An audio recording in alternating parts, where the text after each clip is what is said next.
days, then I guess they're not going to be able to master. Right along. No, I'm kidding, of course. Hey everyone, and welcome to Chef AJ Live. I'm your host, Chef AJ, and this is where I introduce you to amazing people like you who are doing great things in the world that I think you should know about.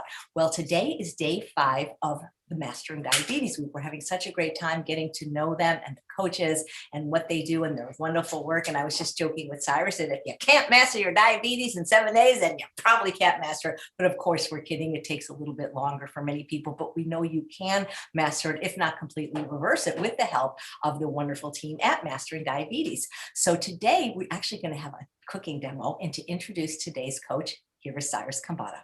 Fantastic. Chef AJ, thank you again. I say this every single day, but you're such a force for good, and we totally appreciate the opportunity to come here and talk about everything related to diabetes.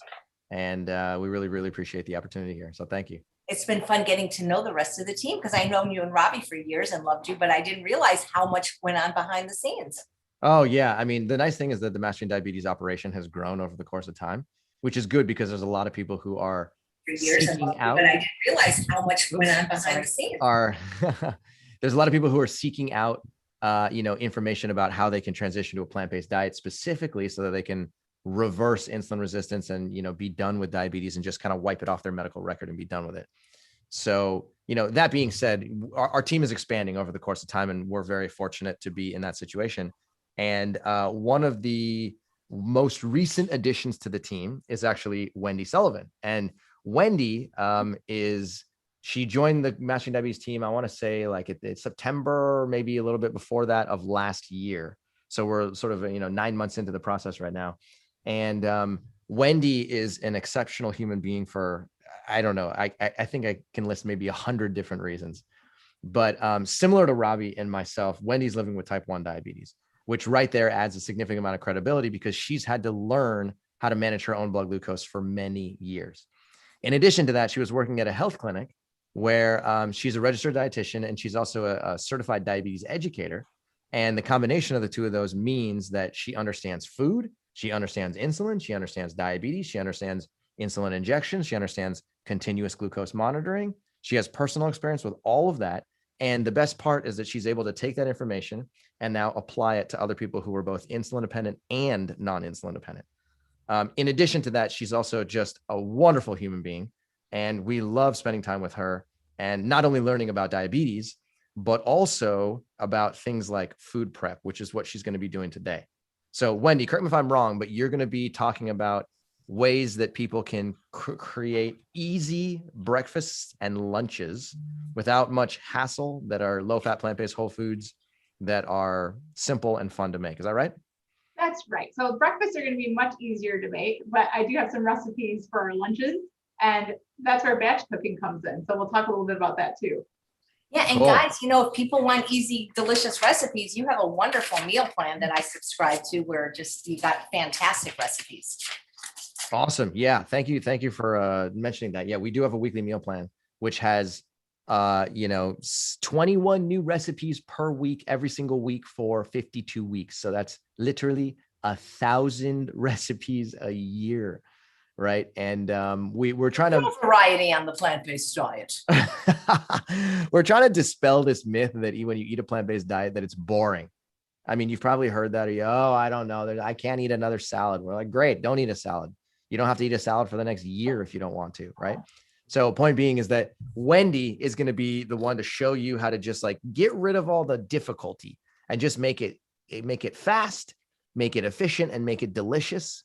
And, Wendi, I'm going to turn it over to you. Thanks for being here, and, do your magic.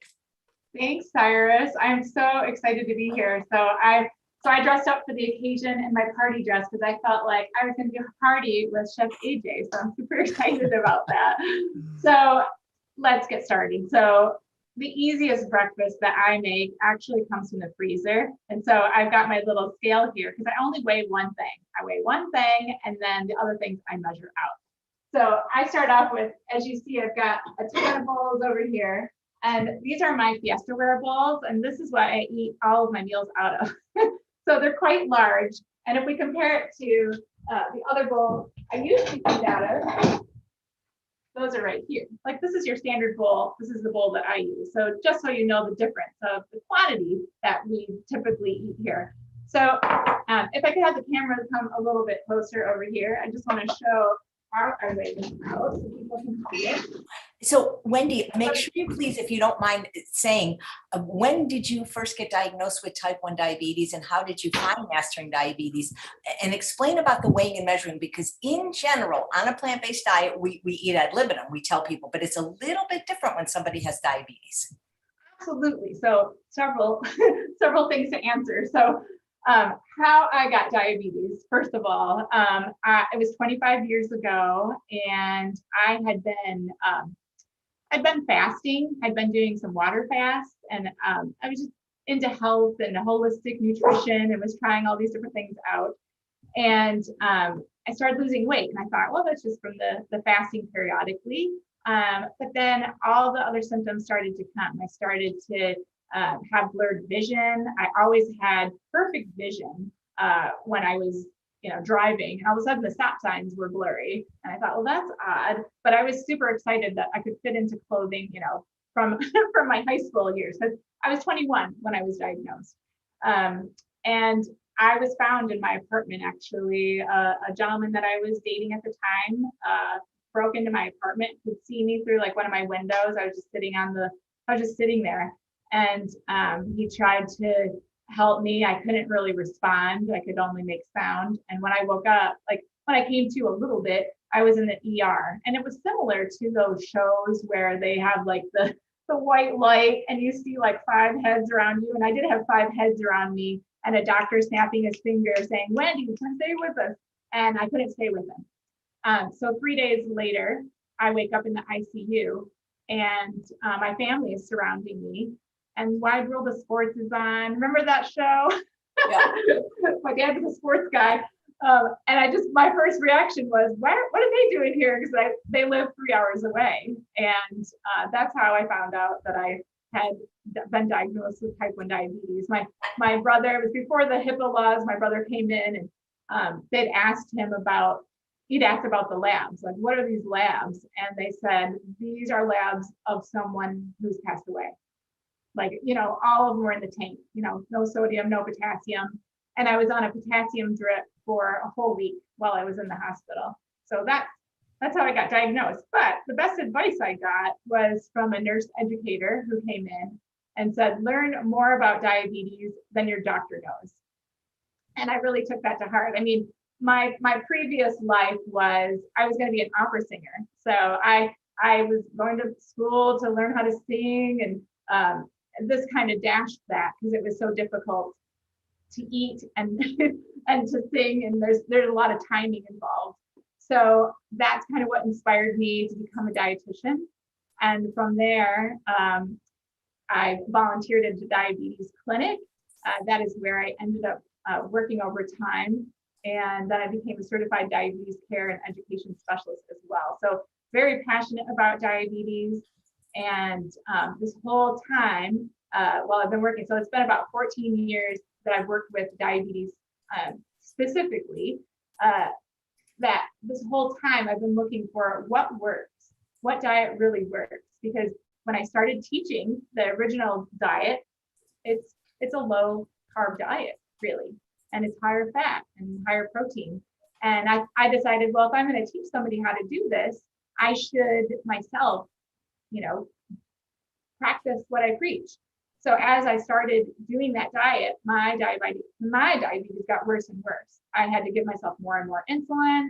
My weight, I started gaining weight, all the things that go along with eating that way and having diabetes. And so I started looking at the plant world. I found Cyrus. I found Robbie before they started doing mastering diabetes, and I started scouring the internet looking for all their videos, trying to figure out what are they doing exactly? How are they doing so well, and how are they predicting this? And so as I got more and more curious, I started eating this way as well, and found that this really makes all the difference. That is an incredible story. That must have been very scary, living by yourself at 21 with no symptoms until diagnosis for that to happen. Yeah, absolutely. It was just kind of like now I've got to figure this out. And my brain loves to figure things out. So that kind of is a good thing. And, in Robbie's case, he did have to go to the hospital, but it didn't seem as dire. Like he just kind of felt he was sick and he went there. But yours, it's like, it seemed like life and death when you were found. Absolutely. It was life and death because I had no idea. In fact, my father had actually developed type 1 diabetes in his 40s. And at that time, and I have no idea what the test was, but my mom had taken all of us children, I have a brother and a sister as well, taken us all to the hospital to get us checked to see if we could possibly develop type 1 diabetes as well. So I don't know what that test was, but at that time they said no. So it could have just been a blood glucose check possibly, but it was never in my mind that this would happen. And once it did, it really has defined my trajectory for my life. It really has brought out what my passion is about. And I'm creative. I love to do lots of different things as well, but I really, really love helping people, discover health, learn how to thrive with their diabetes.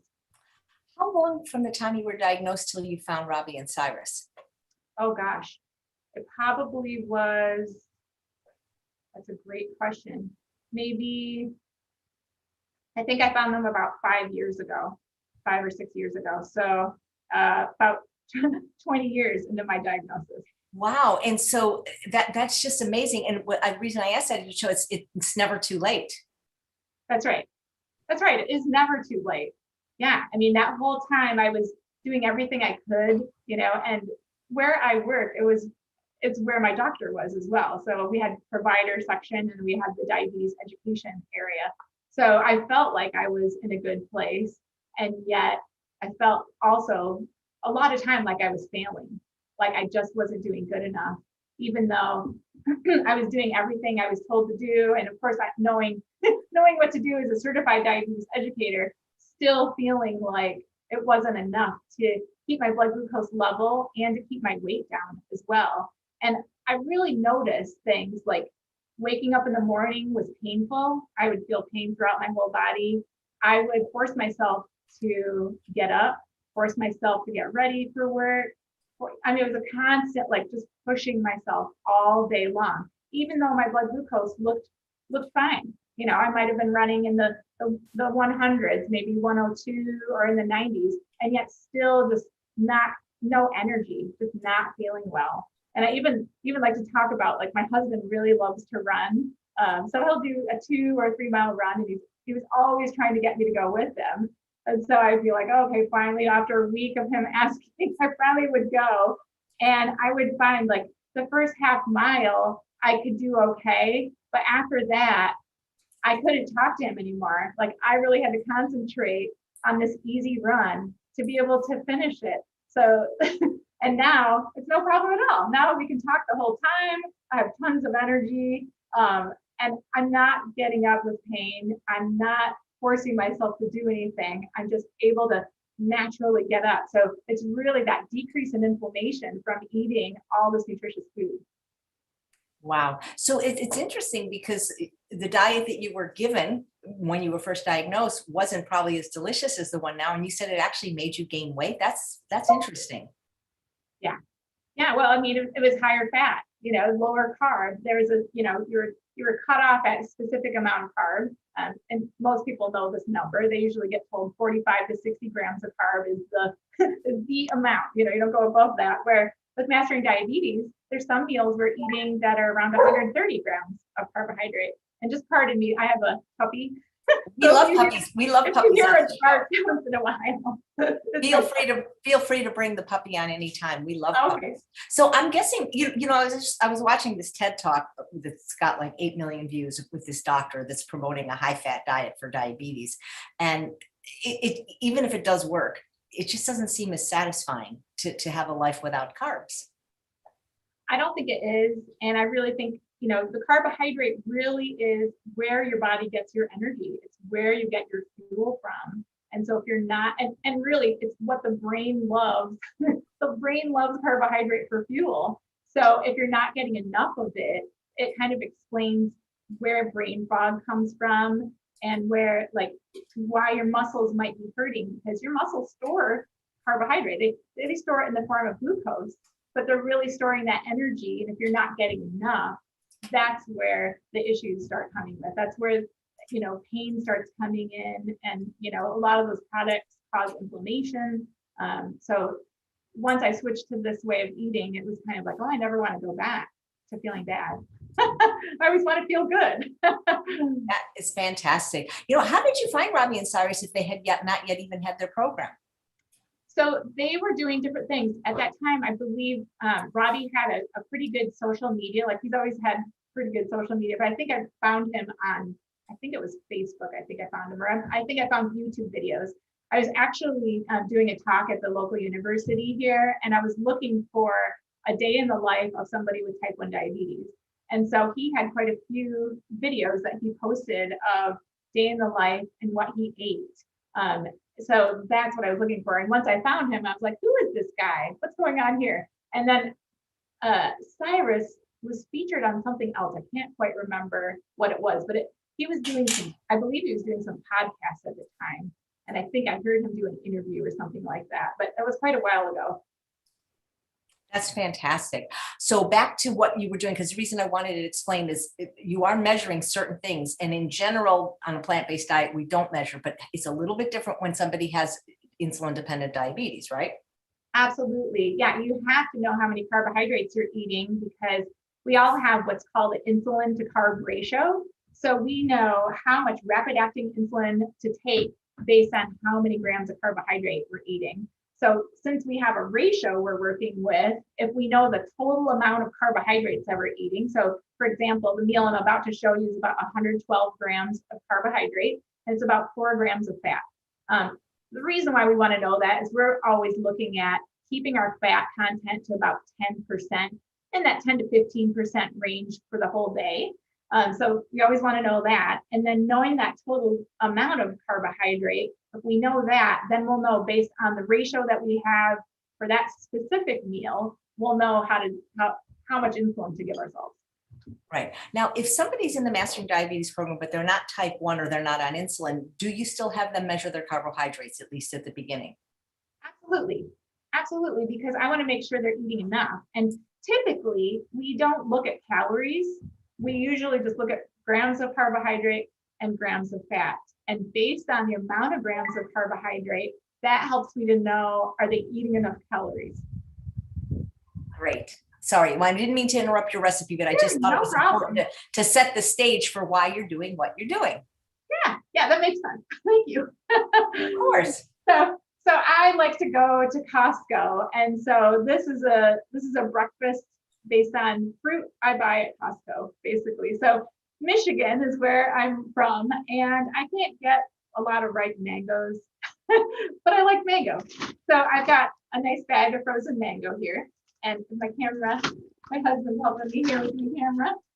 What I like to do is I'll actually place my bowl on my scale, and we'll make it so you can see it here.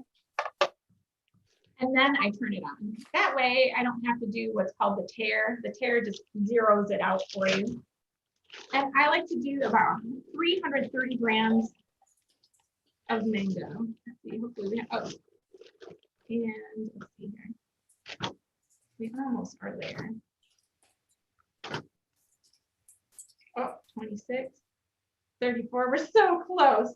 Okay, maybe we'll do one. So you measure in grams. Yes, I measure it in grams. And then, so if I have a little extra, I'll just take it over here and give it to my little guy. His dog like mango. Oh my God, he's so cute. Is he a beagle? He is a beagle mix. He's a little bit taller than a beagle. He's a little blurry, but he likes mango. We'll give him. Oh, and then I've got another friend here too, and she has to catch things because she's not as nice about taking it. There we go. So this is Suki and this is Gordy. And Gordy is 9 months old. So he's the guy that you hear barking once in a while. Okay, you can put it back up. All right, so once I've got that measured, you can put it back up there. Thank you. Once I've got this measured, then I actually just do cup measures for the rest of it. I like to do I like to do cherries, which I measure a cup out of. And then I actually ran out of I love these wild blueberries. So I'll do 2 cups of wild blueberries. So it's 1 cup of cherries, 2 cups of wild blueberries. And then I'll set it out on my counter. And I've got this cute little silicone lid here. So a lot of times what I like to do is just kind of set this out the night before, put the silicone lid on, and let it defrost itself. So I don't have to warm it up or do anything like that in the microwave. So I did this about, oh gosh, about 10 o'clock this morning. So you can see wild blueberries, you got to be careful with those because they will stain your clothing. My husband always makes fun of me when I eat this meal because my teeth look blue. But if you're close to a toothbrush afterwards, you're pretty good. So it's a cup of cherries, 2 cups of wild blueberries, and then I weighed out 330 grams of mango. And here we got my buddy back over here. So this is about 112 grams of carb once I add 1 tablespoon of ground flaxseed. And so I like to keep that in the refrigerator. And I actually grind it up myself just to grind it up a little bit more. And I'll just measure out a tablespoon of this and put it on top. And then we're good to go for breakfast. So this is one easy breakfast and one that I love. So, and I just put this on the top. And then I like spices, just like Cyrus. I was always talking about spices if you ever see him make things. I've got cinnamon here and I've got some cardamom. So I don't really measure out the spices. I just kind of throw them on there. This one's not coming out very well. Okay. And then, and they smell so good too. If you could smell it, I would, I would show you it. Then we got the cardamom, and that is our full breakfast. So I've got one more breakfast that is super easy to make. I'm going to just set this aside here. Thank you. Michelle, how important is it for someone with diabetes in general and type 1 in particular to have regularly timed or spaced meals, or can somebody with type 1 even do intermittent fasting? You know, I usually don't recommend it unless it's somebody who really needs quite a bit of weight loss for intermittent fasting. So a lot of times intermittent fasting will be used to check out what your basal rate is. And what that means is we take long-acting insulin. So some people will use an insulin pump. And so how they understand it is their basal rate. And I inject a long-acting insulin. So it's all the same thing. So we'll do a 24-hour fast just to check out if that amount of insulin is correct, if it's really working. And we'll know it's not correct if we have a low blood glucose during that time. Then we'll treat it, we'll eat something, 15 grams worth of carbohydrate. Then we'll stop that fast and we'll know, okay, maybe I need to do an adjustment for tomorrow. Same thing if you're on a pump, if you kind of know what that timing is, you may be able to adjust that basal rate based on what that was. Or it could go the other way. If you do a 24-hour fast, you're checking out those rates and you go high, again, that's when you may need to give yourself a correction. And what we mean by that is you give yourself a little bit of rapid acting insulin. Most people with type 1 diabetes know what their correction rate is. Everybody's got a little bit of a different one, but they'll know, like, do I need to give myself a little bit of insulin? And then again, they would stop that fast and then eat normal for the rest of the day and kind of know, okay, maybe I need to adjust that rate. That's really the only time that I recommend for people with type 1, just because there's the timing of meals is important. And usually when someone starts eating this way with type 1, they lose weight quite quickly and they don't really need an added boost. That's kind of how I think of it. My concern is always I want people to get to a healthy weight and maintain. That's always what I'm looking for. Nice, thank you. Do you wear one of those fancy meters like Robbie? I do. I'm wearing it called what I call off label, because on label they always want you to wear it on your abdomen, but I actually am wearing mine on the back of my arm right now. And it's constantly telling me what my blood sugar is. Every 5 minutes, it gives me some information about what my blood glucose is doing. And then I can decide if I need to do something about it or not. So that's really small. I thought it would be like more like a machine, but that almost just looks like a smoker's patch. It is. I like that. Yes, it is kind of like that. And they actually are working on making it smaller right now. Like they were supposed to come out with it last year. It should be coming out probably last quarter of this year, but it's about the size of a dime. And instead of like right now, we have this little battery that we have to change out and change in again. It'll be something that's more disposable, similar to there's another one that's on the market where people wear it for 14 days on their arm and then they just throw it away. So it'll be similar to that. And I think it'll be a little bit easier for people to use as well. And hopefully a little bit less expensive. That is very cool. Yeah. So I'll get on my next recipe. Everybody loves your bowls, they said. Oh, thank you. Yeah, these are Fiesta ware. So this is a recipe that I do when I'm on the run. When I'm like, it's a weekend, and all of a sudden, we didn't wake up very early, and my husband and I are ready to go do errands. I'm like, okay, I got to throw something together right away. So bananas. So I love bananas, and you can see these ones are quite ripe, but they're very tasty. So just simply peeling them, and typically it's around 3 bananas that I need.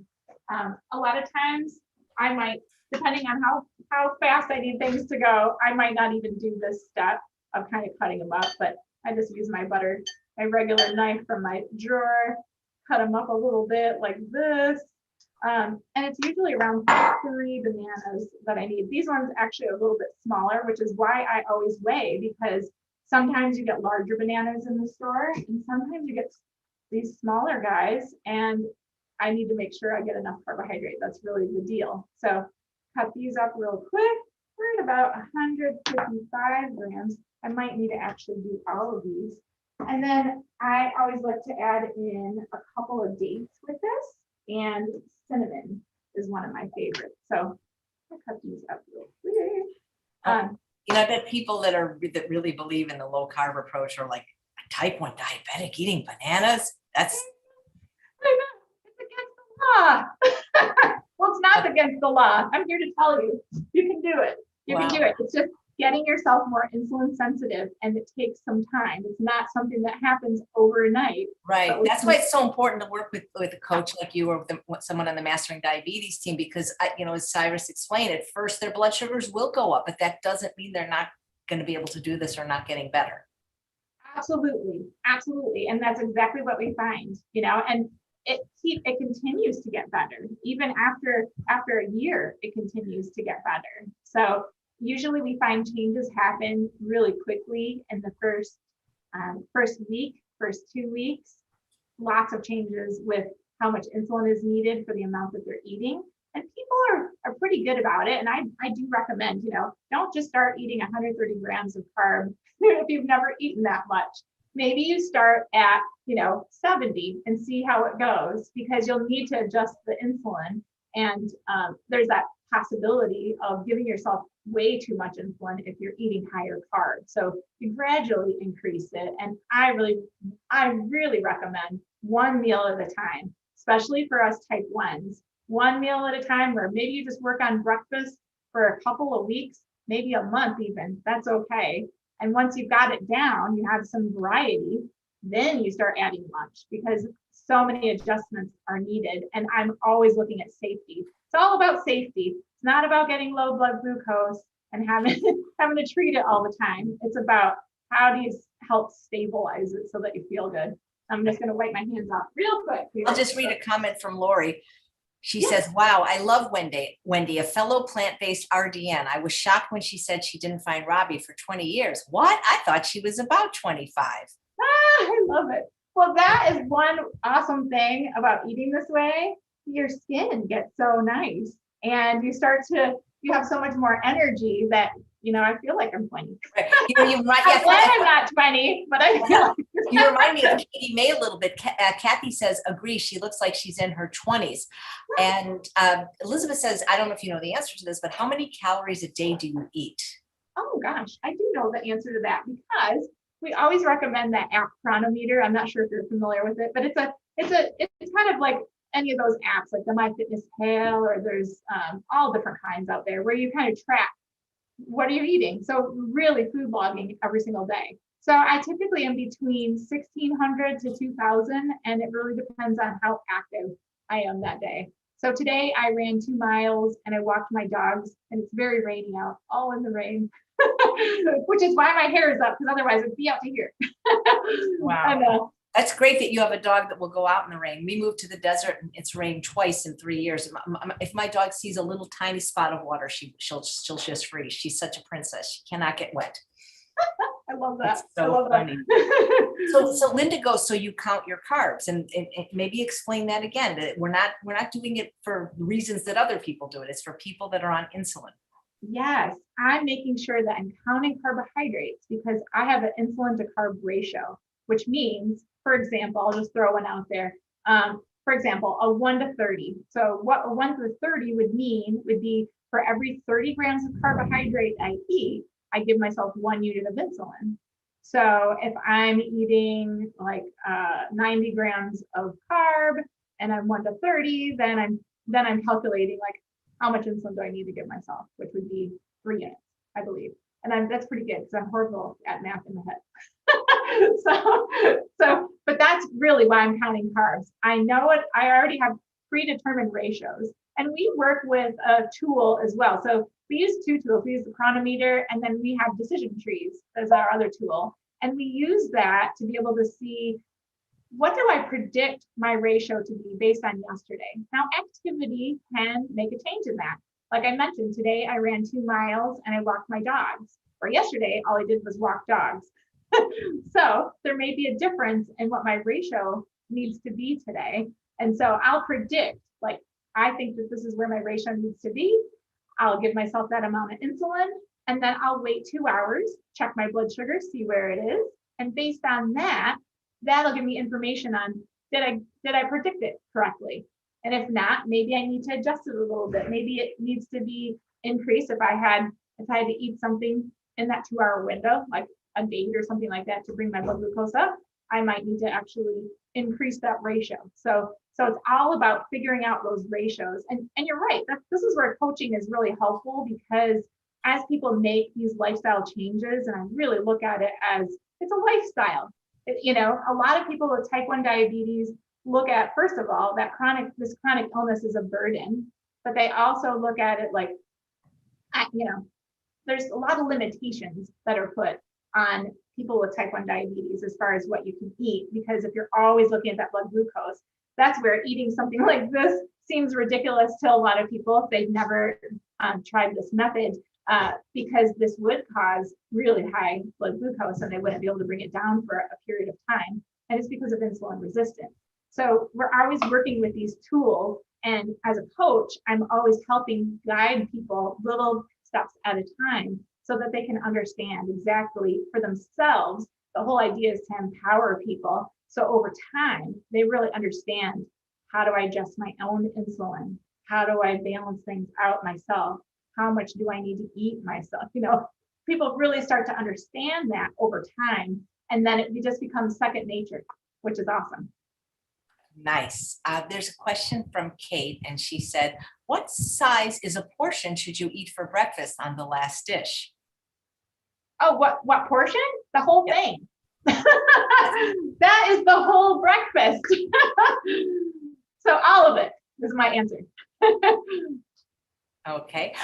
Sandy says, is the 10% fat you're recommending per day good in general, or just for someone with diabetes? I don't have diabetes. That's about what I eat. I eat like you guys. I could be in mastering diabetes.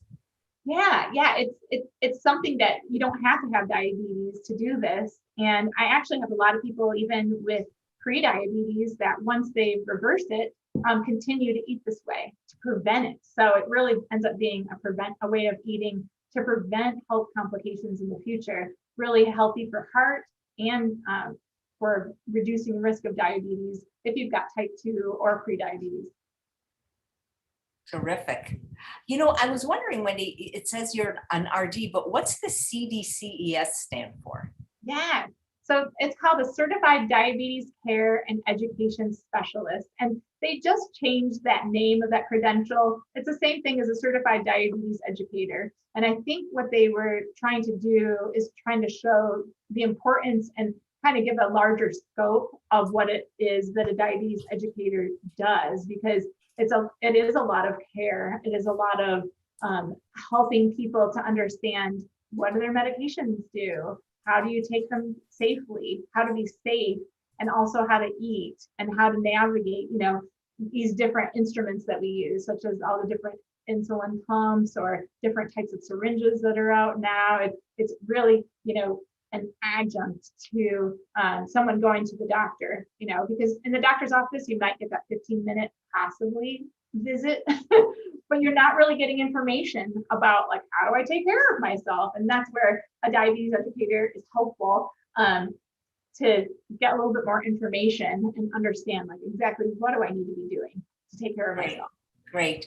Linda says, do you inject your insulin? I don't know how else you would, I guess there's oral insulin too, but yeah. Well, no, I mean, yeah, there are a couple different ones. There is one actually that you can inhale, which I don't ever typically recommend because, it is going into your lungs, but also there's going to be variability with if you have a cold, if you have some lung infection, it's not going to work as well. But yes, I do inject. So what she means is multiple daily injections.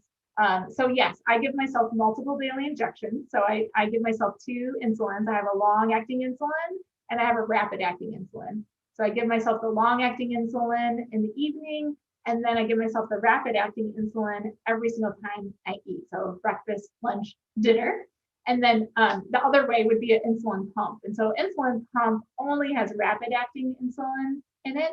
And so it's constantly infusing. So it's kind of acting like a long-acting insulin. But then every time someone eats, they actually figure out and this is where they put the amount of carbohydrate in their pump. So they call it a bolus wizard. So they would put in the amount of grams, and then their pump based on what the ratio is set for would help them figure out that calculation. So that's a nice way to do it too. And I used to be on a pump, but I decided it was time to take a little break. So I've been doing the multiple daily injections, and it's going well. Did you ever work like as a dietitian in a hospital ever, like as part of your? Yes. So when I first started, I worked inpatient. So I did acute care. We had a rehab. It was like a rural hospital. So it was 25-bed acute care. It had an ICU that I also worked in, and it was 4 beds, which is super tiny. But I was over all of that. And I did that for about 3 years. And then I worked at the outpatient facility in the hospital as a dietitian and diabetes educator. Nice. And here is a question from Crystal. What is the difference between diabetes 1 and 2? Oh, that's a great question. So type 1 diabetes has to do with the body is just not making any insulin. So your pancreas is the organ in your body that makes the hormone insulin. And that hormone, and I'm so visual, so I'll try to do a visual, but that hormone, let's say this little tomato is your cell. And insulin, we'll use insulin is like this little cilantro leaf that I'm going to put on the outside of the tomato. So the insulin connects, and now glucose, which is, what do I have for glucose? I don't have a glucose. Oh, the carrot. And the carrot can now get inside the tomato. There we go. So that's kind of how it normally works. But with type 1, you're not making any insulin. I mean, you're making some, but very, very little. And so without enough insulin, you're not able to get glucose inside the cell. With type 2, it's a little different.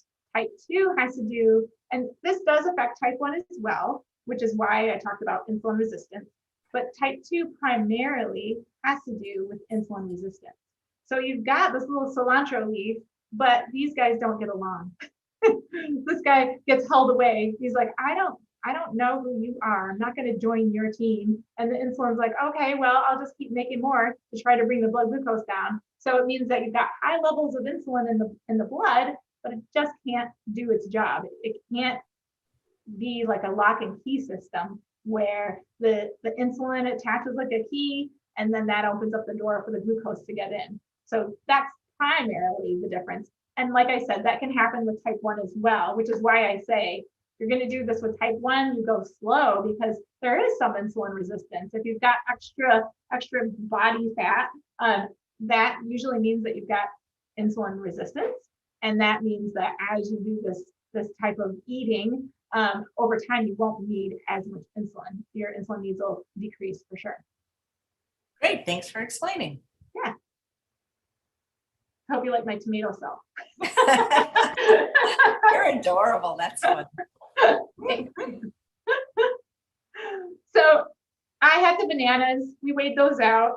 And then usually I put dates with them. And usually that breakfast ends up like, once I weighed it all out, that again ends up to be around 100 grams of carbohydrate. So that's a fast breakfast. And then I put cinnamon on top of those bananas. So that's super tasty. The next one that I had takes a little bit longer. Like you've got to have some time for batch cooking, which is super important. I usually like to do it on the weekend. And it's a little pico de gallo. With pico de gallo, it's all fresh ingredients. So it's different from a salsa. Salsa is going to be, maybe you stewed the tomato and you made it a little bit more pureed, where this is going to have all fresh ingredients. And so with this tomato, if my cameraman could come on over, but I could just show, like, when you've got the tomato, you've got this little piece right here. This had like a little red stem in it. You can show at the bottom here. You've got to pour that out. So what I like to do is I'll place the knife and then I actually will just turn the tomato, and I'm kind of going it in an angle so I can take out this little cone right here. And now you can cut up your tomatoes. So just a little tip there. And if you've got any other questions, I'll keep chopping while I answer. But actually with this recipe, it's got the tomatoes in it, but it works better if you marinate first. So I've got a little jalapeno. If you don't like jalapenos, you don't have to use a jalapeno. You can use something that's a little bit more mild. I always look for jalapenos that are smooth like this, where you don't see any little marks in them. Like a lot of times if you go to the grocery store, you'll see like a little mark in there, and that means it's a hotter pepper. And I like a little heat, but not a lot of heat. So I would recommend one of these. Then I've got some cilantro. I've got a lime. And with the cilantro, I just cut it up. I have one of these little devices where you can take all the leaves off, but if I'm in a hurry, I'm just going to cut it up. So I just kind of put my palm of my hand on the edge of the knife and chop it like this. You have pretty good sharp knife skills there. Thank you. So Crystal says, I have pre-diabetes. What does that mean? And what can I do now not to get one or two? Okay, so pre-diabetes gets diagnosed at a blood glucose, a fasting blood glucose of between 100 and 125. And once you're diagnosed with it, it means it's really a precursor. They've really found that, okay, you're on your path to getting type 2 diabetes and you can prevent it. So it's really interesting. There's all sorts of prevention programs, and I do work with, our program does work with people with prediabetes. It's really looking at this low fat diet, 10 to 15% of your calories coming from fat per day, and then increasing those carbohydrates. So it's similar to the idea of 80-10-10. So 80% is carbohydrate, 10% is your protein, and 10% is your fat calories. And so once you do that and are consistent with it, typically it's going to cause weight loss for a lot of people. Exercise is super important. I have some people who will just work on diet.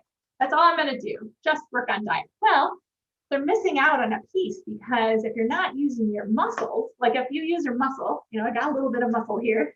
What this guy does for me is not only do I have a nice little gun show here, but I also have a storage for glucose. So glucose can get stored here, which means I have more capacity to eat more carbohydrate, which is what you want. So somebody with prediabetes, they start eating this way, definitely help reverse. And I actually have a couple of private clients right now that have prediabetes. I have one that has reversed it so far, so good. And now we're just working on consistency with her meal plan, and she's doing fantastic. So super excited about that. That's fantastic. Let's see. I think I saw another question, but you keep going while I look for it. Sure, sure. So I'm just gonna stick that cilantro in this bowl. A lot of times I'll just kind of scrape it up with my knife. It is a little bit messy, but that's okay. Now, the jalapeno. This is always fun to cut. So I'll cut it in half. Now my goal is to try to keep from getting any of those seeds. So I'll cut down on the sides to try to avoid seeds. Now, if you really like hot in your life, I've seen a lot of people actually cut it up with the seeds, but I am not interested in that. So when you get rid of this part, the really important part, this is the hardest part to cut right here, and I will not cut myself. Okay, we're just gonna do that. So Don't put this in your garbage disposal. Don't do it. If you put this in your garbage disposal and run the water, you're gonna cause yourself to get a pepper spray, and nobody wants that. So just simply, you can compost. I guess you can compost, but I'll just put it in my trash. I'm not worried about it. And just get rid of those seeds. So. I found the question from Sandy. Sure. It is, since potatoes are so low in fat, does that mean you can eat them without resistance? Oh, that's an interesting way to ask that question. So we have, with the Mastering Diabetes method, we have a list. We call it the traffic light list. So we've got green light foods, yellow light foods, and red light foods. And so the green light foods are going to be, these whole vegetables, and potato is on that list.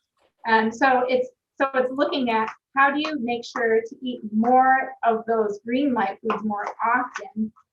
But yes, potato over time, if you're someone who has some insulin resistance, potatoes most likely would help to reduce that insulin resistance. Yeah. So I'm just chopping this up finely because it's going to go in our Pico de gallo, and I want tiny pieces. I'll get rid of my seeds here. And it's kind of a messy cut, so I have to be careful because you don't want pepper on the floor when you got a puppy. That would be bad. So just be careful. I've got my little towel here. Okay. What kind of knife are you using? I have a Wusthof knife, which these are bare actually to sharpen. So I don't usually recommend getting one. They're a little bit of a heavier knife. I do like that for chopping like this, just because it's a little bit easier. I do have another type of knife that once in a while I will use if I'm kind of feeling like I don't want to sharpen this guy, because every single time I use this, I have to sharpen it in order for it to stay sharp. And this is, I think it's maybe a 7-inch knife. It's not the largest one. I have one that's just a little bit bigger as well. You know how you get you get wedding gifts. This was these are wedding gifts. So super nice. So I've got my lime. I'm just gonna squeeze down on it so we can get some nice juice out of this. Just gonna cut it in half, and this guy's a little bit bigger. So I think I'm gonna cut it in fourths because I have a little lemon squeezer. So what I like about the lemon squeezer, which is this guy right here, he's got these different sections, which I sometimes care about, but mostly don't. I usually will put it in the largest section here.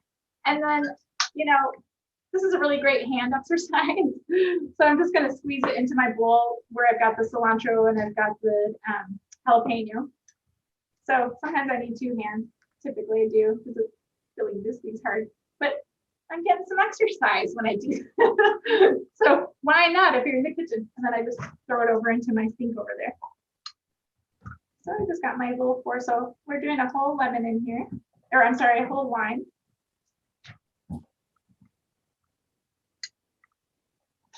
And it smells really good. Okay, one more and we're good. And then I've modified this recipe because a lot of these Pico de gallo recipes actually use salt in them, and I don't want to use salt. We don't really like to add salt to our food.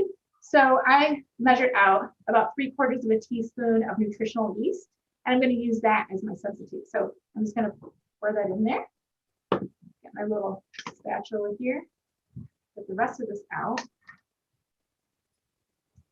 So Wendy, what do you do specifically for mastering diabetes? Are you a one-on-one coach? Do you do the group coaching? Where do you fit in?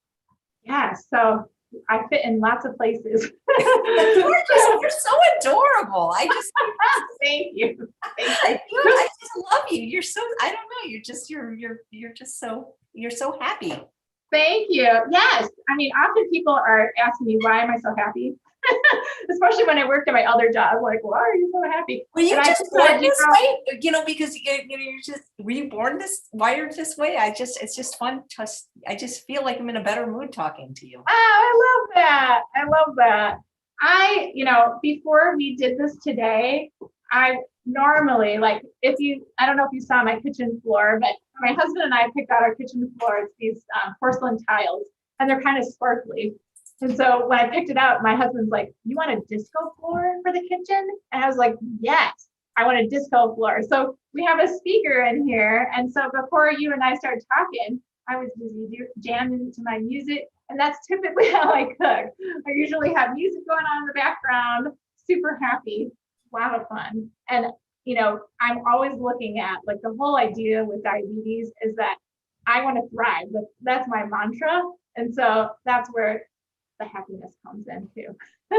It just comes in naturally from all the different things that I do to take care of myself. Lots of self-care. This guy is going to marinate in lime with that nutritional yeast, the jalapenos, and the cilantro. So we hang out, let that guy marinate.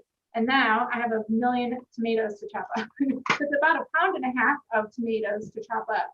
And this really will be the measure of, is my knife that sharp? Which I really try to get it sharp. It still could be a little bit sharper with how I'm cutting into those tomato skins. And that is a difference. I've made salsa before where you actually parboil it and you can take the skin off, but then it's going to be a little bit more runny. But we'll just start chopping these tomatoes up a little bit.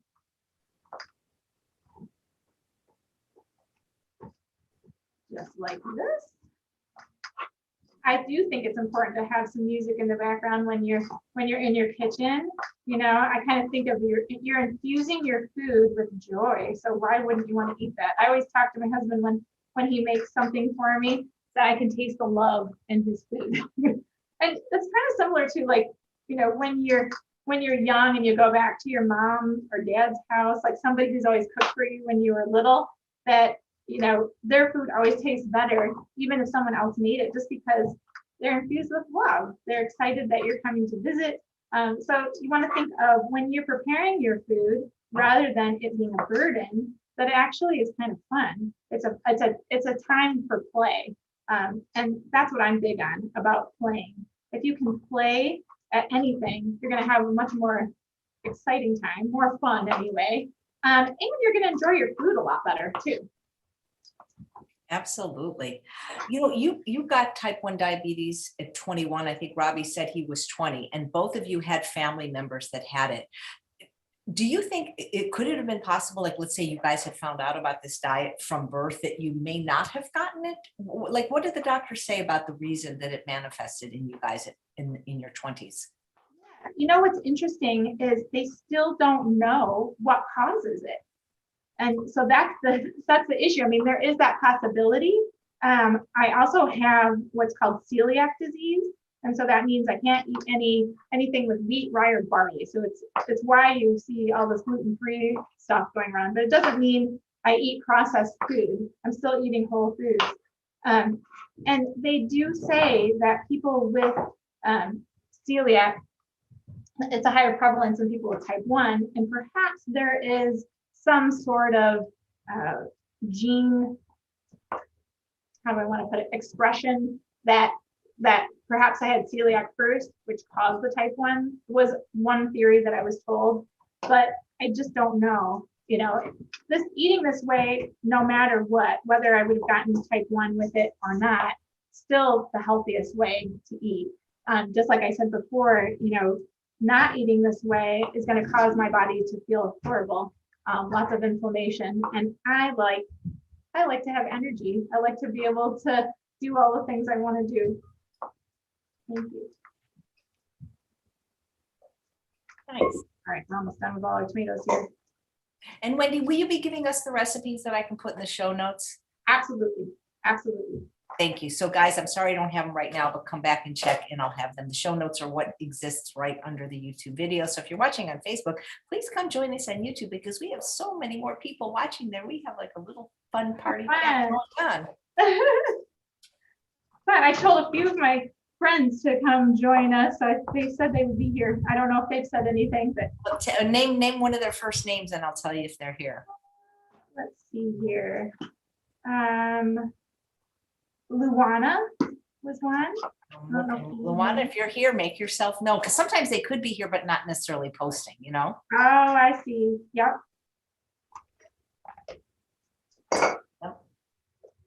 Not in there. That's okay.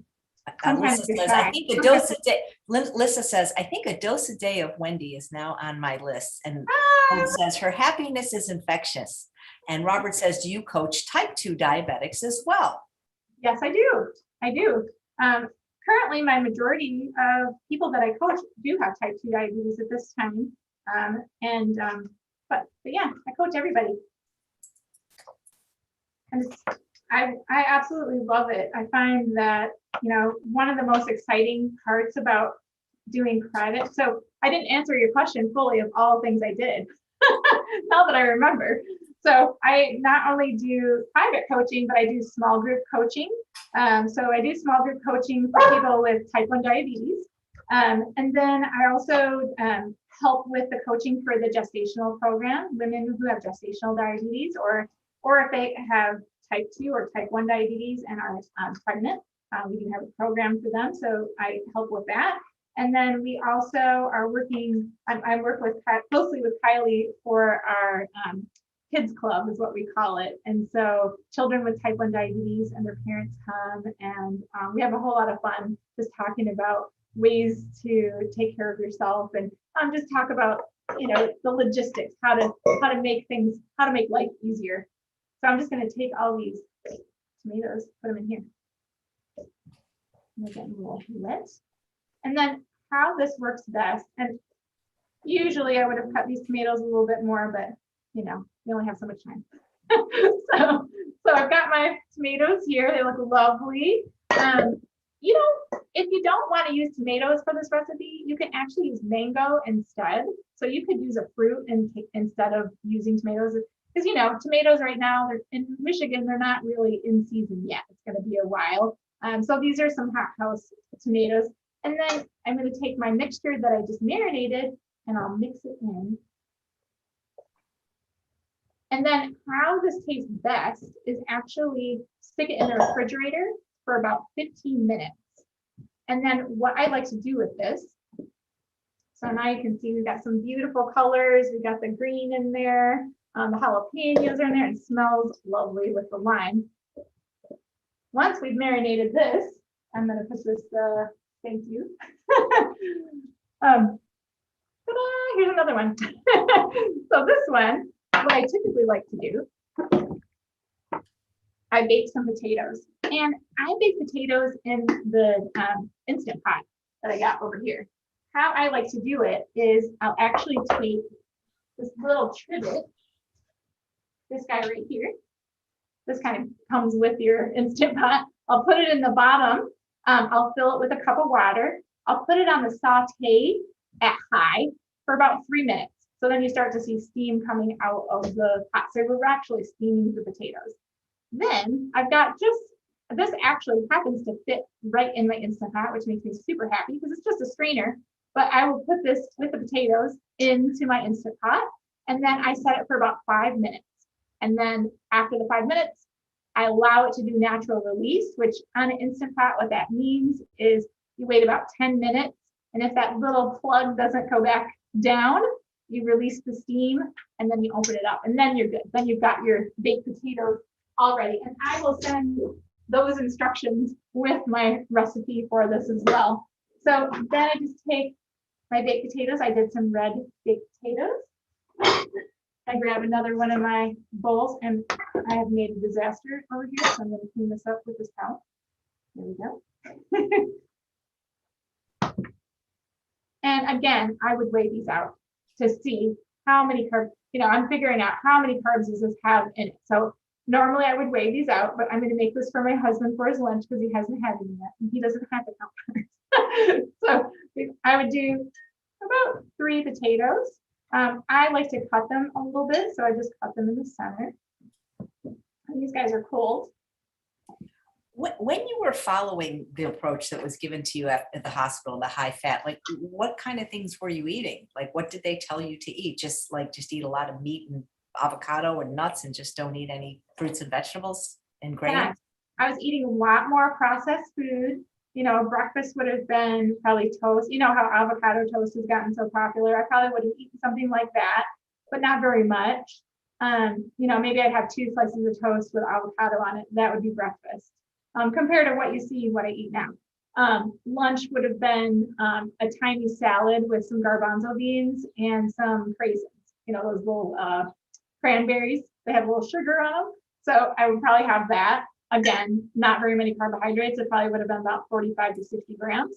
And then dinner would have been, a combination of a meal that my husband and I would cook. So, maybe he was going to grill that night. Maybe we did like portobello mushrooms, but it would be more meat based typically, like some chicken of some sort, maybe a baked potato. But if I did a baked potato back then, it would have just been this. It wouldn't have been all of this.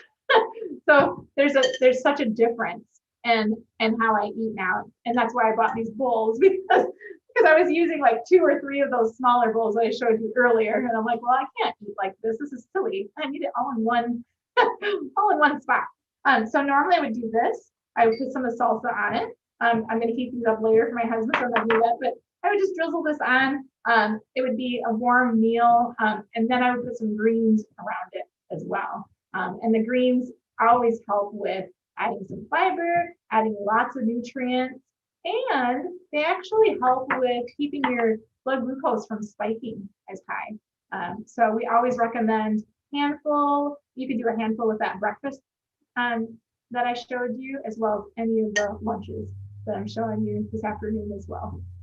Right. Did the excess weight that you gained from following the high fat diet come off pretty quickly once you followed the Mastering Diabetes approach? Yes. I'm at my ideal weight right now. So it's all about maintaining, like I mentioned. So that's why I'm always looking in that Chronometer app, figuring out how much am I eating, making sure I'm getting enough, making sure I'm eating every day. Because, as the world gets busier, people are getting more social. The whole idea is making sure I've got things batch cooked. So if a friend says, oh, how about you come over tonight? We're having some music, we're going to have some fun. I will have a meal that I can take with me to go to that. Or a lot of times I might whip up something really quick so that I can share something as well, but also have my meal and not have to be so centered on what I'm eating, right? Because I'm not eating the same thing that everyone else is eating. Nice. Yeah. Yeah. How long have you been vegan? Somebody's asking. Oh, that's a great question. What's kind of interesting is I was vegetarian when I got diagnosed with type 1 diabetes. And so what I mean by that, I would eat, I believe I ate eggs still, but nothing else at that time. With vegan, I've gone back and forth actually. So like I said, I saw what Cyrus and what Robbie was doing. And so I tried to figure it out on my own. And my issue was I did lose a lot of weight, but I started losing too much weight because I still had it so drilled in my mind from my other job. What I was teaching people all the time is I was limited to the amount of carbs that I was supposed to eat. And so I just wasn't thriving. So I was like, well, this isn't working. Like, how do I balance this out? And now that I understand it better, obviously, I can make sure I'm eating enough carbs. I can make sure I'm getting enough nutrition. And so I started again in June of 2020 is when I started again. So it's been a year now of doing this. Before I had done it for maybe a year and a half with maybe 7 months in between. Cool. So Yeah. Here's a question from Mary. She says, where did it go? My husband is pre-diabetic, taking a low dose of metformin. We started whole food plant-based back in February, thanks to Chef AJ's Summit. How can he not continue to lose weight, eat more green light foods. So maybe he's losing, does metformin make people lose more weight more quickly? Sometimes, I mean, typically metformin most likely helps. It causes women usually to lose weight, usually not so much men losing weight, but it really is looking at the calorically dense foods on that list. Typically, when you look at that traffic light list, it's the foods on the top of that list that are typically going to have a little bit more calories in them. So it's the potatoes, the sweet potatoes, bananas, looking at the fruit that has a little bit more calories in it. I don't know if he's in a place where you can get a mamey sapote. That is the most calorically dense fruit available on the planet. So that would help, but it's making sure, if they're using the app, like the Chronometer app, then they can really see, like, is he getting enough calories? Is he getting enough carbohydrate? And that's how you make sure that weight doesn't continue to go down. Great, thank you. Yeah. Okay, should I start on my quinoa recipe too? Yes, please. Okay. All right, so I love tricolor quinoa. Oh my gosh. That wasn't supposed to happen. I love tricolor quinoa. So tricolor quinoa is a combination of your regular quinoa, black quinoa, and red quinoa. And I like it because it has kind of a little crunch to it. It's super easy recipe. I use the Instant Pot, so we're going to use this guy back here. And I do a couple of carrots. So we'll cut up a couple of these. I actually pre-cut up my onion because yesterday when I was working on this recipe, I started crying and I didn't want to cry. So I thought, I don't want to do that. I'm just going to stick my onion over here. So with that, I usually like to use a red onion. So I've got it pre-cut here. So we're not going to worry about crying today. So that's good. I'll just throw it in the Instant Pot here. I also use a little bit of veggie broth. Now you can make your own veggie broth, but I like to make things a little bit quicker. You can do a low sodium version. I don't think mine is low sodium today, but typically you want to do a low sodium version. So it's a cup and a half. And I think I have a cup measure. Maybe not. Okay. So, here it is. It disappeared around the other side. So do a cup and a half here in the Instant Pot. And mine has a half cup measure in it. And then while I'm waiting for that, I'm going to cut up my carrots. Cut the ends off. And you can cut up the carrots however you like. I like to do just a little bit smaller, so I might cut them up a little bit in addition to what I'm doing here.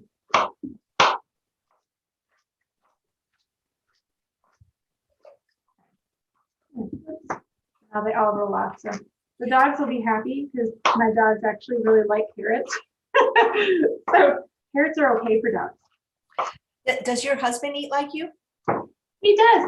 What's super nice about my husband is he is super supportive and he likes all flavors. So he's not somebody who has to eat a specific way. He doesn't eat vegan. So he does, he likes fish and he likes eggs and things like that. So he'll cook for himself when he wants those types of things. But together we will make a lot of vegan recipes together. So super supportive. I'm always making sure that I have what I need in the fridge, which is nice because how the fridge gets sectioned out sometimes. We kind of have our own little shelf area. So he's always making sure I have enough of that. So here's my carrot. I'll pop it in here. And then I'll saute this for 3 minutes. So on your Instant Pot, you've got a saute. And I'm going to adjust it just to the normal level.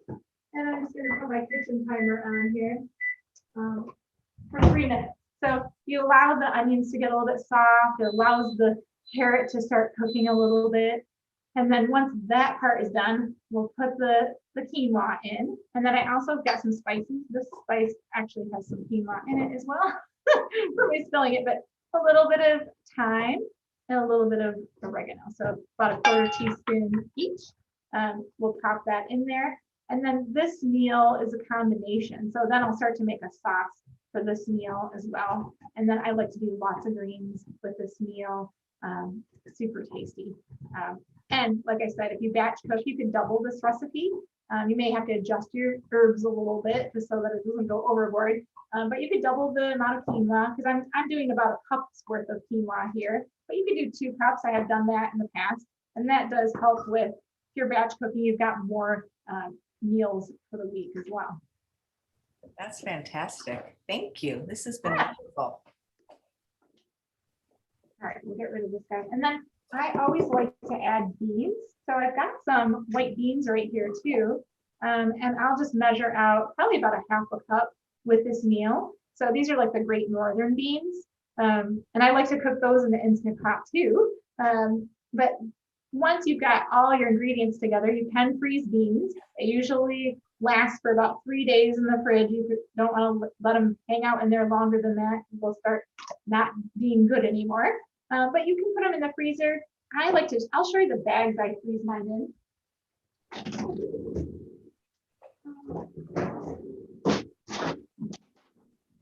I usually freeze them in these little silicone bags. And so I can actually take them out of the freezer, stick them in the fridge. I'll put them in a glass dish because obviously something frozen is going to start to sweat in your fridge. You don't want that all over the place.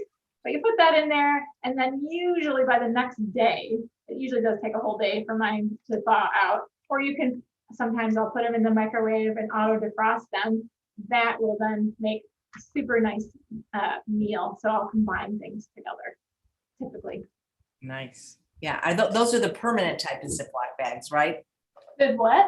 Those are permanent Ziploc bags. These are the silicone bags. I love those. I have those. I have a discount code. Like I have Zip Tops. They're so great because you can just reuse them. Yeah, that's what I love about it, because the whole idea is, how do you make things sustainable? It's not with the plastic bag. Plus, you don't really want your beans to be in plastic anyway, right?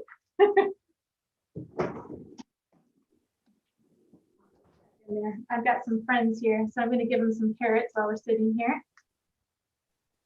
Oh, I've got lots of friends. Here, we'll see if this. I've got more than one of these 2 dogs. I have some chihuahuas. Okay. Before I give them carrots, we're good here. I can throw my quinoa into this pot. Looking good. I'll put my thyme and oregano in here. And then here's my little mix. Got another spatula. I'll mix this guy up in here. Just mix it so that everything's combined, so that the spices kind of look like they're not just in one spot. Once you've got that done, lid on. Make sure that you're gonna do the pressure cook. So you want to make sure that it's at the setting called sealing. Otherwise, it's not going to cook for you. What I love about this is I always use manual. You go to manual on your Instant Pot. And then it actually is 1 minute. So after 1 minute, your quinoa will be cooked, yet you still have to wait about 10 minutes for that natural release to occur. And like I mentioned, if after 10 minutes, that little pressure piece hasn't come down, then you'll kind of vent it. And then you can open up and then it's ready to eat. Nice. So I got some carrots. Let's see if my friends are on. Oh, I do have one friend over here. Let's see. Hey. This is one of my older friends, and it does not take very nicely. Here, can you get her? You have to go down further. Here she is. Okay. She catches things. She is 14 years old, so she's doing really well. So this guy is very nice. He's 9 months. That's 40. I'll give you another one. Well, it's probably because they eat their vegetables. Yes. And I have one dog that is vegan. He's not around right now, I don't think. But I've got 2 chihuahuas as well. So they're busy running around here doing their own, what they do. Checking out the floor and everything. How do we get your husband vegan? What's his resistance? Oh, that's a good question. How do we get you vegan? Has he seen all the films like Game Changers and Forks Over Knives and Cowspiracy? Yes. Earthlings? Yeah. Yes. Maybe some stubbornness. Oh, he said stubbornness. He's got some stubbornness, he said. I love fish.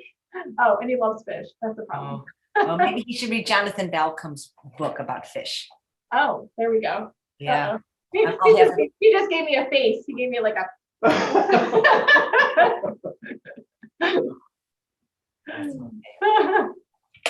Are there any, do you have any more recipes you're going to demonstrate? Those are all of them. I was going to show you my sauce that I make. This is a super easy sauce. Oh, we love sauces, for sure. Okay. Let me ask you, I'm sorry to interrupt, but I don't want to forget to ask you this because I know obviously it's different when somebody has diabetes, but one of the things I love as salad dressing is California balsamic vinegar. Thomas Allen, the owner, is actually watching right now. Is that something that would be allowed, or is that something that has to be measured very carefully? Because there's no added sugar or oil or salt, but there are carbs from the grapes. There would be carbs, but would be minimal. So if I were to use it for myself, I wouldn't measure it out. Actually, I would just good, because you just won 2 free bottles since you can have it. Your choice. So I'm glad. I felt bad offering if it was something that you couldn't have. Oh, thank you. Yes. In fact, I do recommend the California balsamic often to people when they're looking for flavor, because it is sauces that people often miss. And all the sauces that you look at typically are made with a little bit higher fat, and that's really the issue. Now, this one is super simple, and I am addicted to it right now. And it's just a lime and some nutritional yeast. And so it's about 2 tablespoons of nutritional yeast. I just put it in this bowl here. Oops. It's humid here today. We're raining all day today. So put the nutritional yeast here in my bowl. And then again, I'll just roll my lime out so I can get some good juice out of this. So I'll just combine these really. And what I like to do is once I've got the quinoa made, I'll put it in a bowl, measure it out. I usually do a cup's worth. Then I'll add some beans to it, usually ½ a cup to a cup's worth, depending on how I feel that day. Then I'll add my greens. A lot of times this is usually a lunch, so I'll do maybe a handful to 2 handfuls of greens. And then over those greens, I will sprinkle this. Now, if I'm being really lazy that day, I just don't feel like mixing this up, I actually will just sprinkle this all over the leaves, and then I'll just squeeze the lime juice on top of it. I won't even mix it together. But we just mix this together. So this also makes a really great marinade for veggies when you're putting them on the grill. So I will mix this together. A lot of times I'll add a little bit of water. I'll chop up some onion. I'll make like big chunk pieces of onion, red pepper, mushrooms. What else? Oh, zucchini squash. I'll also put on there. We'll mix it all together. And then my husband has this little basket that he puts on the grill, so he keeps it separated from everything else, and then he'll cook it up, and this marinade in there, it's so tasty, and it's a nice way to have something that tastes really good, especially when you're going to friends that are grilling out. You can see I'm mixing this together, and the consistency, it gets kind of like there's not enough liquid sometimes, so you can kind of go back and forth with, do I add more nutritional yeast? Do I add more lime juice?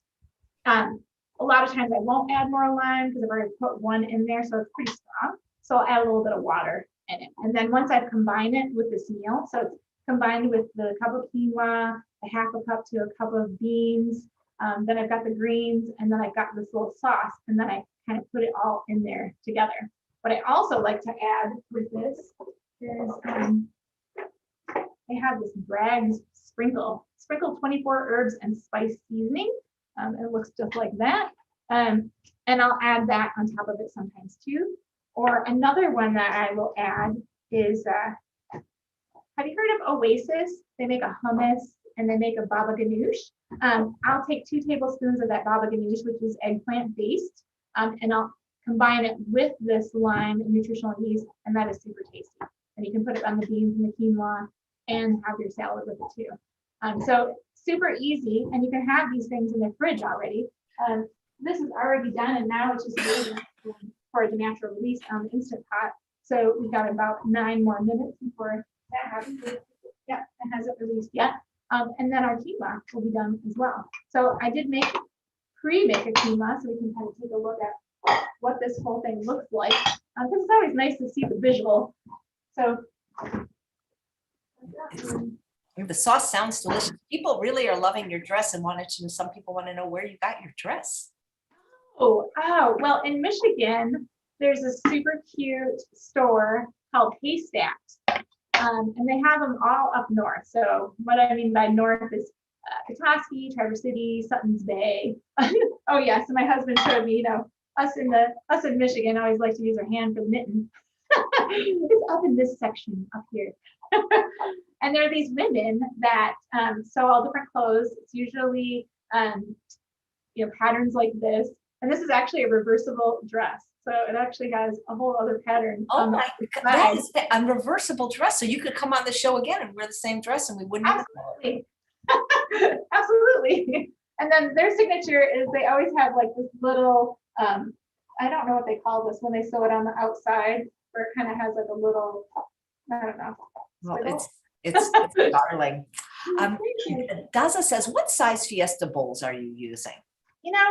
It took me a while to find these, and I'm trying to remember if this one doesn't actually tell me the size. I kept looking at whether they were 20-inch. I think it was somewhere around 17 or 20-inch, I believe. But I can measure the diameter so you can see. I've got my little measuring tape right over here. Let's see what they're. It goes across about 9.5 inches, I believe. 68 ounces is what my husband said, is what we ordered. So these are 68-ounce bowls. And obviously, as you see, you can get them in all different colors. Now, the first time I ordered them, it didn't go so well because whoever packaged them put the bowls in and then put all the packing material on top. So my bowls did not make it. But the second time they did make it. So we're happy we got bowls now. Stephanie says, for someone that can't consume nutritional yeast, do you have any suggestions? Oh, that's a good question. Well, depending on the nutritional yeast. Now, I didn't mention with the nutritional yeast, I make sure mine doesn't have folic acid in it. A lot of them have folic acid added, and it's not a nutrient that you need to have added, and it can cause issues in your body over time. I found personally it would make me just not feel good after eating it. So I get it without it. But another alternative, there's all different kinds of mixtures that you can look at as far as mixing herbs and spices. There is a, what's it called? I believe it's called Veggie. It's called Spike. That might be another option. You might need to use a little bit more to try to see like what kind of sauce can you make with it. That's kind of where I would start in this realm, because I'm looking for things that are less processed to give flavor. And that's the whole idea. My brain went to potato starch, but I think that's going to be a little bit too processed, not going to work out for insulin resistant. I mean, would work out if you're vegan, but not work out if you're working on insulin resistance. It would just be too strong. You really need the fiber in order to help reduce that insulin resistance. So I'll put our meal together here. So I've got a 1/2 cup measure here. So I'll do 2 1/2 cups. Looks like this. Then we will do the beans, which I put them right over here. You should, I know you're kind of seeing this, but it's getting crowded over here. I have a question, because obviously there's been a pandemic, but when you eat out, how do you know how many carbs you're getting as a diabetic that has to know? It is more difficult. That always is the question. How do you know how much you're eating? So I look at measures that I can carry with me. So here's a 1/2 cup of beans. Measures I can carry with me are the size of my fist. So what I typically will do is I will kind of look at these potatoes that I've got over here. You kind of combine them like, okay, that's about the same size as my fist. So if I can keep that measure in, now I can weigh this potato out. I can figure out in Cronometer exactly how much it counts for. One of the easiest places for me to go out to eat actually is a steakhouse, which I know is kind of counterintuitive. but I usually can get a nice big potato. And if I have an idea of, okay, my fist, if it's the size of my fist, it's about this many grams. If it's 1.5 of those, then I can figure out how many grams. So it's not going to be as precise, obviously, because I'm not weighing it out. But that kind of helps me figure out, okay, I know the potato, and then maybe I can order some sides. Maybe they've got broccoli on a side. Maybe I can get a large salad. Recently, I did go to an outdoor restaurant, and they did a beautiful job of catering to me, actually. They made the largest salad. They put asparagus on it. It was all raw, so raw asparagus. They did some broccoli on there. They did strawberries that they chopped up. They put a little bit of balsamic vinegar on the side if I wanted to use that. And then they had some mango that they had in the kitchen that they put all over it. And so I could kind of figure out, you have to eyeball some things when you go out. Now, if it's a restaurant that you know really well, it can be a little bit easier. You can ask more about nutrition information. But this is not a restaurant that I go to very often. So, and it was something that they were just kind of making up for me on the spot, which was super nice. So that can happen sometimes. It just really depends. But my fist is always the measure. My fist is about a cup's worth, typically. So I'm like, okay, it's about a cup's worth. So if I were going to have some quinoa, okay, it's about a cup's worth. How much quinoa did they give me? So it's more of an eyeball. It's not going to be exact. Eating out is more difficult, definitely. But if you kind of have, after a while, you'll have some idea. So you're not just completely just throwing a dart in the dark and making a big guess. So that's typically how I do it. Great, thank you. Yeah, you're welcome. So we've got our quinoa, we've got our beans, and then we'll add some greens in here. I like to just get the greens in the container. So we'll throw these in. And like I said, I typically like to do handful to 2 handfuls for lunch. And do you have to measure those carbs that are in vegetables, or is that really unlimited? I mean, I still measure it. I still measure it, even though the carbohydrates from these 2 handfuls most likely will be minimal. It's still going to add up over time. And so I kind of look at it like, I just want to know, because I want to know if I counted it correctly, that I dosed correctly. And now I don't have a question about, was it because I didn't count them that my blood sugar is elevated or not? I don't want that to be a variable. So I still will put it in chronometer. I still will count it out. And I kind of look at 2 handfuls, like it might be a cup, it might be about 2 cups that I put in here. I typically don't recommend doing a ton of greens for your lunch because that takes up space inside your stomach and you won't be able to eat the rest of your meal. So making sure that you can eat the rest of it as well. So for our sauce here, actually I don't think I need it. I'm gonna thin it out just a little bit. So I'll just put a little bit of water in my sauce. Stir it up. I think you can kind of see it in there. Yeah, I made it kind of runny. And then I'll pour it over my lunch. And voila, we've got a nice lunch together. And since I made that Pico recipe, I might also put that on here. Or sometimes I'll also add salsa. I have a favorite salsa that I always get from the store. So I will put that on there sometimes. I can put this Pico on here. Again, it's going to be more minimal for the amount of carbohydrates in this tomato, because you've just got the tomatoes, onions, jalapenos, nutritional yeast, and the lime.